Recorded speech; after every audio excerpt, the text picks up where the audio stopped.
Thank you, Christine, and thank you, Tribeca, for the invitation. And I'm glad I'm not speaking right before drinks because that would be really rough. I will be making some forward-looking statements. When you get a chance, take a look at our forward-looking statements. We celebrated our 10-year anniversary this year.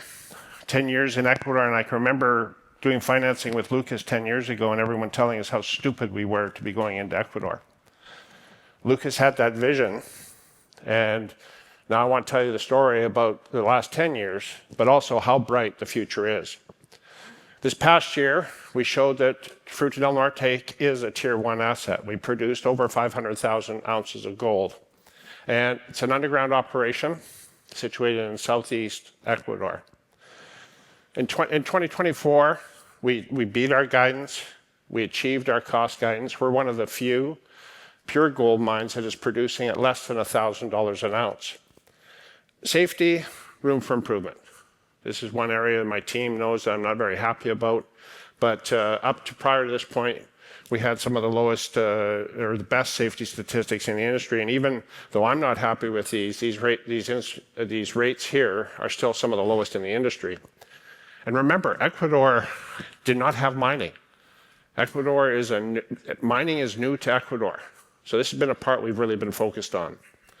We recorded adjusted free cash flow of $540 million or $2.26 per share. We're now debt-free. We had over $750 million in debt when we started up, and we've paid the last bit of that off in this past year.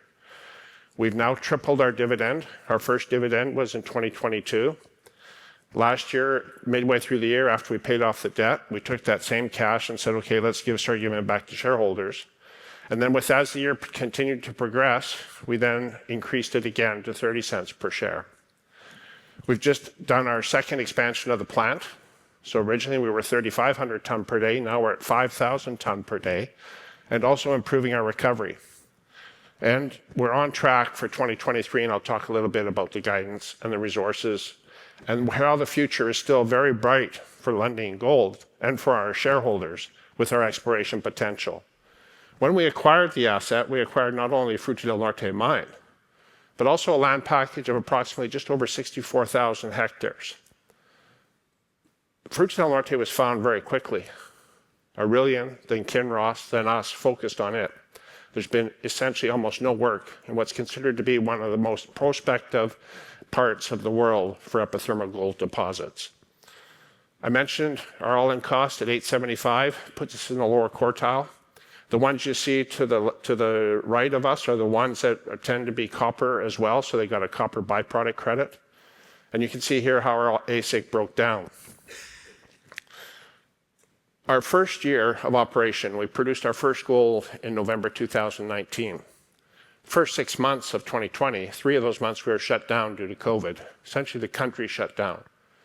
We were able to get ourselves back up and running, and since that time, have never had a 6-month period with negative free cash flow. And you can see this past 6 months, which really shows the benefit of now being debt-free. And with that, we're returning capital to shareholders. So as Christina mentioned, the dividend yield, we're now at 3.9%, which puts us as one of the highest in this space. And the board has instructed management to relook at our dividend policy. Our dividends currently are sustainable. We can continue to pay this dividend at prices well below $2,000 an ounce. That's what's part.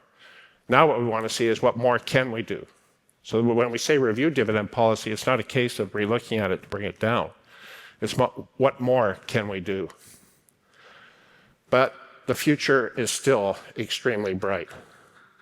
I talked about the increase in throughput to 5,000 ton per day, going to 5,500 ton per day in next year.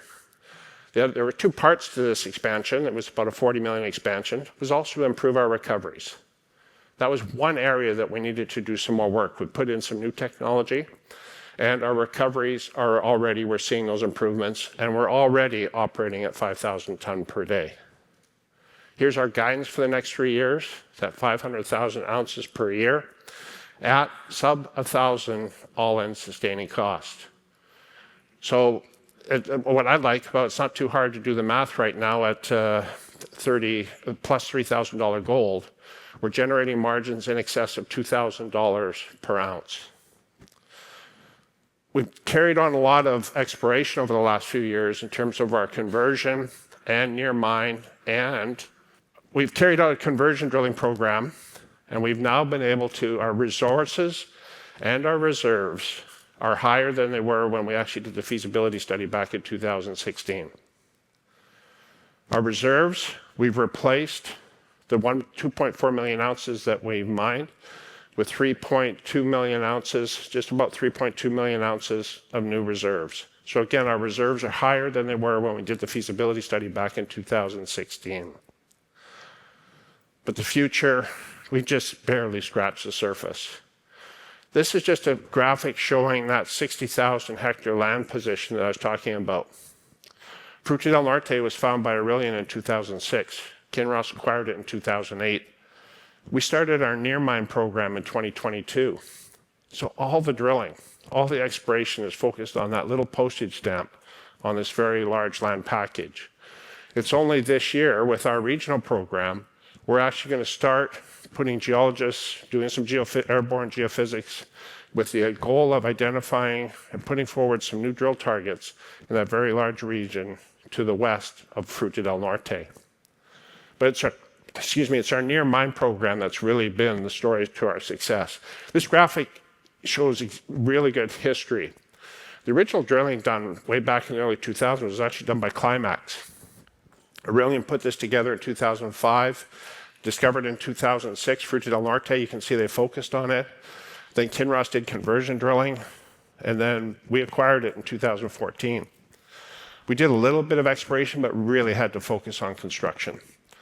It wasn't until we started doing regional exploration in 2021, and then we hired a new VP of exploration, Andre Oliveira, who said, guys, let's focus around the mine. So that's where our near mine program started in 2022.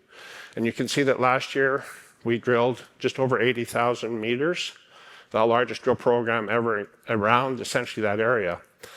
We put in our budget 80,000 meters, and I had a meeting with Andre on Friday, and our new budget is going to be roughly about 110,000 meters now for 2025. This is a good graphic of showing Fruta del Norte. So the gold you see there is the existing resource envelope. You can see our twin declines into the north part of the deposit, excuse me, and our new discovery, Fruta del Norte South. We currently have 15 rigs, a combination of underground and surface rigs drilling FDN East, FDNS or FDN South, Bonza Sur, and our new discovery, Trancaloma. This is our conversion program where we've added resources, drilling essentially, now this is the plan for 2025, to looking at that upper and that lower part, and then really focusing on this new area, Fruta del Norte South. Excuse me, Fruta del Norte South increased our resources by about 56%. It's all inferred. So our goal this year is to drill that out, to be able to bring that into indicated and have part of that in the mine plan for 2026. This is just some recent results. These results that are shown here were not part of the resource estimate that we put out about a month ago. There's some pretty decent holes here of 8 meters at 174 grams per ton. 10 meters at 70 grams per ton. Again, these were not part of the resource estimate. This is still open to the south, open at depth, and we've started to hit some holes up here to the east, and as you can see, those veins look like they're trending to that east. So this is something that's very exciting. We may only have scratched the surface with FDN. This is a deposit that was listed up there, Bonza Sur. This is different again. This is a open or at surface, running 1 to 2 grams per ton, only about a kilometer south of FDN, and something we're looking at putting out our initial mineral resource estimate by mid this year. This could be the next step in taking us from 500,000 ounces a year up to that 700 to 800,000 ounces per year by opening up a small open pit operation to the south of us. Excuse me, but I talk about our new discovery. We were drilling to the east of Bonza Sur to try to expand it. We started to hit some copper. At the same time, we had just completed some geophysics of the area. The first time geophysics, an IP survey, had actually been done here. Also did some seismic. And it showed a whopping anomaly to the east of Bonza Sur. And you can see here, we've only put 5 holes in, 3 of which are shown here. And we're starting to hit some pretty significant copper gold mineralization directly from surface. There's one hole you see off to the right there where we say waiting results. We'd actually drilled that down to 400 meters, which was our standard depth. It ended in mineralization, some of the best mineralization that we'd seen in that hole. So we'd gone back in earlier this year and now completed that. And we're just waiting for the assays. This is a strong copper porphyry type target, right beside Fruta del Norte. We all know, any geologists here know, that epithermal type deposits tend to be around the edge of very strong porphyries. FDN is arguably one of the best epithermal deposits in the world today. It had to have a strong engine. And this is maybe what we started to tap into. Our corporate structure, we have 2 large strategic shareholders, the Lundin Family Trust at 29%, Newmont at 32%, and then widely held. Why I'm really excited is a lot of the analysts have switched us to a hold, current stock trading around 44. But what you have to remember is the analysts they're not too good at looking at the future. Their models are based on our mine plan. So their models are based on our reserves. They're not based on the resources that we've added. They're not based on the exploration potential. The Trancaloma results, 0. Bonza Sur, 0. And the large exploration package we have to the west, 0. That's why the future is bright for Lundin Gold. This is what we focus on every day. Lucas Lundin, bless his soul, drove it into every one of us, and now his sons, Jack and Adam, are doing the same. Create shareholder value. We do that with 3 focuses and 1 strong foundation. Operational excellence. It's a great deposit.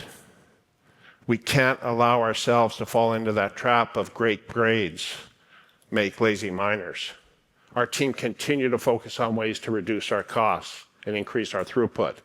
By doing that, we're generating significant cash flow, which enables us to return capital to shareholders. As you see, we now have one of the highest yields, and fund growth. Growth through organic and inorganic. We are looking at things to acquire, but we know trying to duplicate FDN is going to be a challenge. We have 3 key words: patience, opportunistic, and disciplined. Fruta del Norte was identified by Lucas over a lunch in Toronto. Things can happen, and we are continuing to look for opportunities. And none of this is possible without that strong foundation of ESG. In a couple months, I will meet my 30th anniversary of working for the Lundin family. When I started, I was working for Adolf, Jack and Adam's grandfather. Most of my career has been working with Lucas. Adolf believed the reason he was in natural resources at that time, it was in oil and gas, was because it could change people's lives, transform people's lives. ESG has been part of our culture as a Lundin Group long before it became those 3 letters. And that's what's enabled us to have the great success we've been able to get in Ecuador. The future's bright, and we look forward to meeting with any of you that have any further questions on Lundin Gold over the next couple days. Thank you again, Tribeca, and thank you, Christina.